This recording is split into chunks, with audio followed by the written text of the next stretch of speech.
Olá, Motolama na área. Volta e meia eu estou levantando o tema de Big Trail e motos de aventura. Mas é exatamente o que define as motos Big Trail, Dual Sport e motos de enduro. Onde acabam as motos de rua e começam as motos de aventura? Por outro lado, qual é a linha que divide as motos de enduro das motos Dual Sport?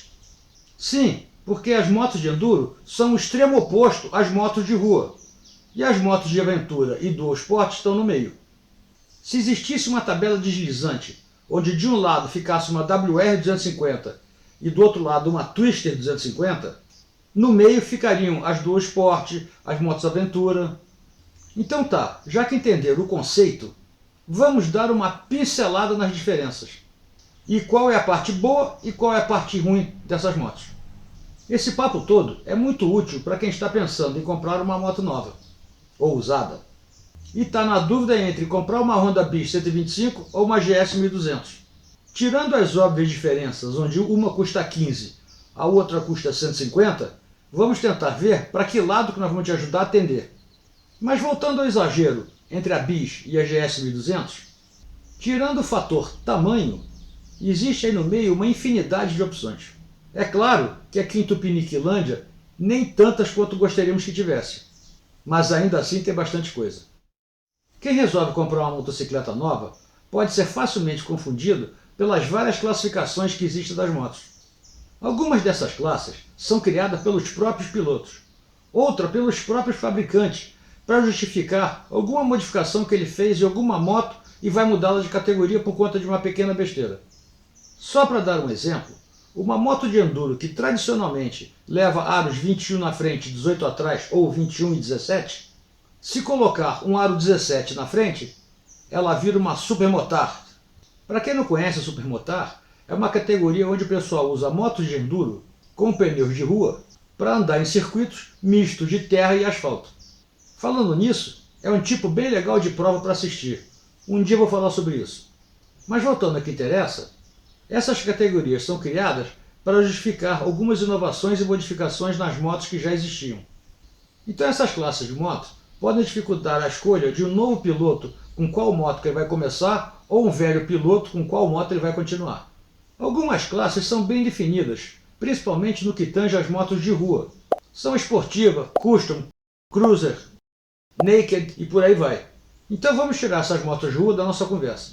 A confusão existe principalmente entre motos de enduro, dual sport e aventureiras, também chamada de Big Trail. Uma moto aventureira, tecnicamente, é uma dual sport, que também tecnicamente é uma moto de enduro. Então quais são as diferenças? Onde começa uma e acaba a outra? Hoje vamos debulhar esse assunto. Motolama começando agora. Minha moto venenosa vai passando lá na roça e as vaquinhas... Olá, sou Arlindão, piloto de rally enduro e nas horas vagas editor do Motolama. O mundo do motociclismo é cheio de pequenas nuances.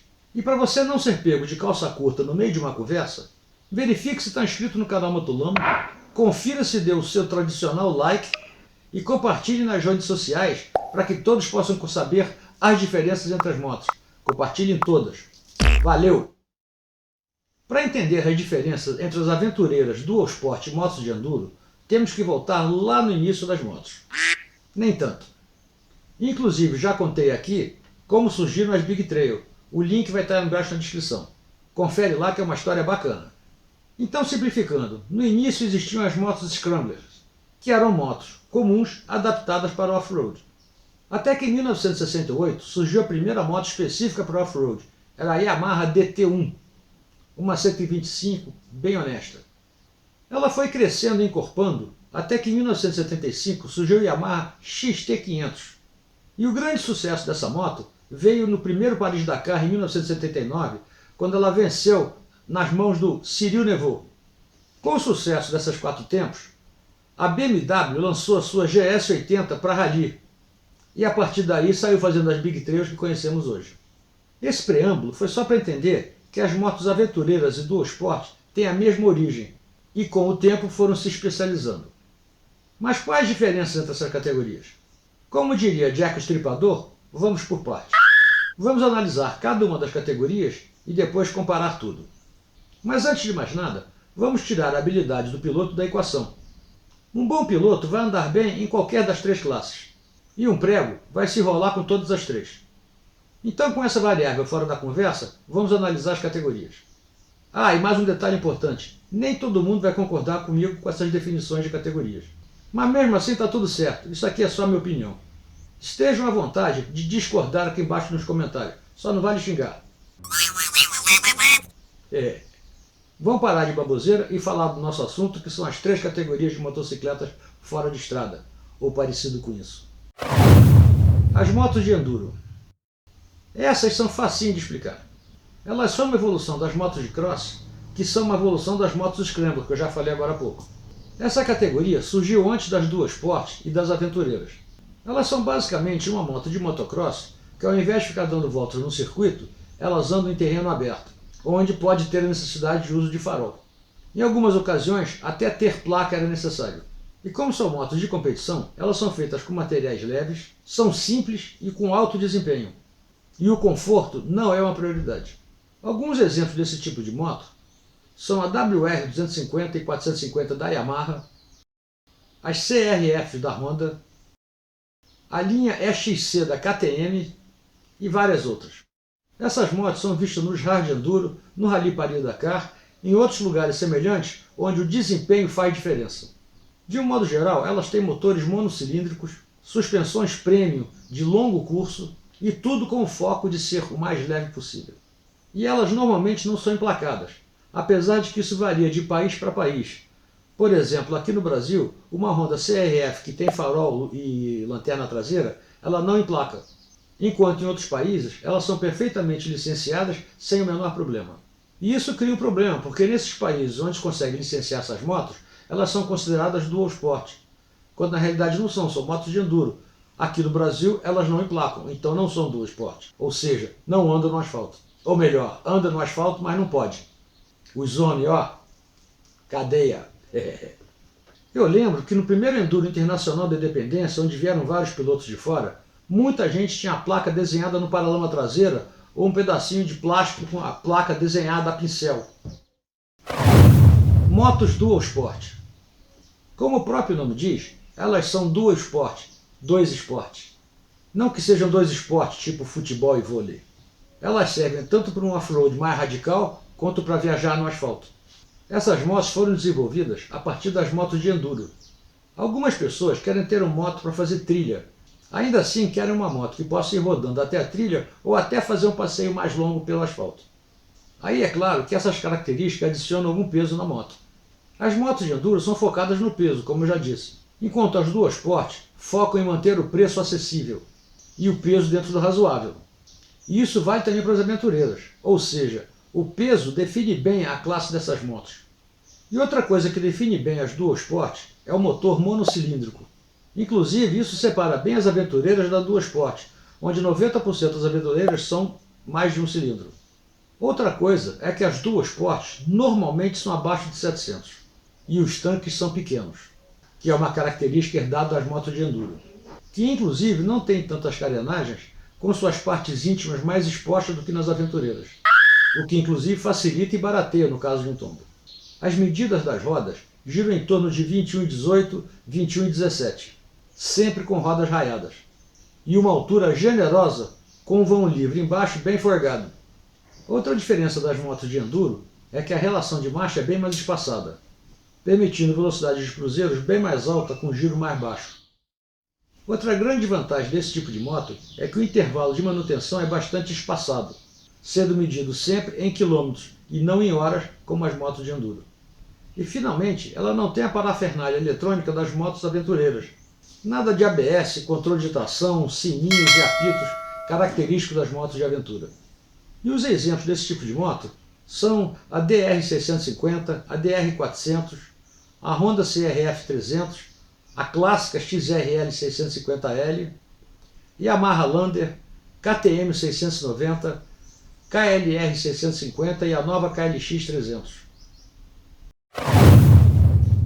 As aventureiras.